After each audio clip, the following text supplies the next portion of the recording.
Thank you, Madam Speaker. I thank the gentleman for yielding. Look, we've seen the worst 10 months of any administration in history.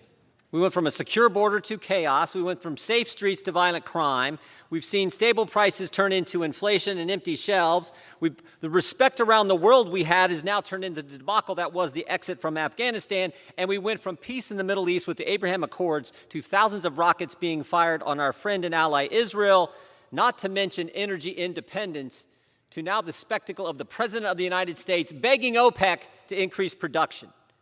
But what scares me most is what this administration and Democrats are doing to freedom. Every right we enjoy under the First Amendment has been assaulted over the last year. Your right to practice your faith, still places today in the country where a full congregation can't meet on Sunday morning. Your right to petition your government, your right to assemble, freedom of the press, freedom of speech, every single one's been attacked. We just learned in the Judiciary Committee from the Attorney General. National School Boards Association on last month, September 29th, sends a letter to the President of the United States asking the FBI to get involved in local school board matters. 5 days later, the Attorney General issues a memo to do just that. First sentence of the memo says this. This is the Attorney General's memo. In recent months, there's been a disturbing spike in harassment, intimidation, threats at school board meetings. We ask him a simple question. What's the evidence for that spike in threats? What's the data? What did you review? Guess what his answer was? His only evidence, the only thing he reviewed, was the letter from the School Board Association, from a political organization. And now they're going to target parents at school board meetings, and we have the January 6th committee issuing subpoena after subpoena. 11 of the people they've issued subpoenas to were names on an application asking the government for permission to hold the rally. Independent individuals exercising their First Amendment right to assemble asked the government for permission. The government granted them permission. And now these 20 and 30-year-olds whose name are on that application, they're going to be deposed by these guys for simply exercising their first. Here's what they're asking them. Here's what they ask them. We want to know who the selection of speakers, who the speakers were and how were they selected. We want to know any communications these people who put their names on a permit, got permission from the government. We want to know any member of Congress you talked to. Wow. Your right to petition your government? That's what they want to subpoena. That's why they're subpoenaing these people. This is scary where they want to go. I mean, these questions, coordination of speakers, discussions of contents.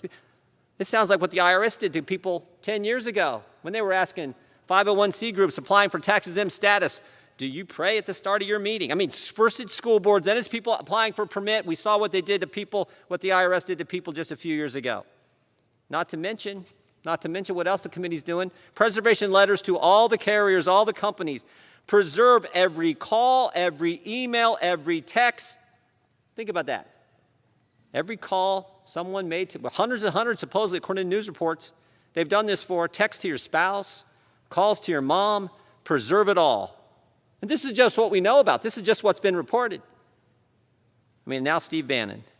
Mr. Bannon is a target of the investigation, because, quote, this is from the Select Committee's own report, quote, his efforts to plan political activity, that's the standard. You're involved in political activity, they're going to investigate you. We know what this is really about. This is about getting at President Trump. Tried to stop President Trump before he was even elected with the Russia investigation. Tried to remove President Trump from office twice. While he was in office, they tried to do that. Now they're trying to get him after the fact, after he's left. All because this guy cut taxes, reduced regulations, greatest economy in 50 years, lowest unemployment, all because he built the wall, got us out of the Iran deal, put the embassy in Jerusalem. When President Trump was president, Americans got their Christmas presents on time, but they're coming after him. The Reuters story said this. The FBI has found no evidence that President Trump or people directly around him were involved in organizing the violence. They don't care. The FBI has no evidence. Senate report said no evidence of a coordinated plan. They don't care. They're going to drag these 11 people into subpoenas, in for depositions with subpoenas, because they're so determined to get their political image. Gentlemen's time's All right, folks, thank you so much for joining us here at Golden State Times. If you're new to the channel, we encourage you to subscribe by clicking that middle button.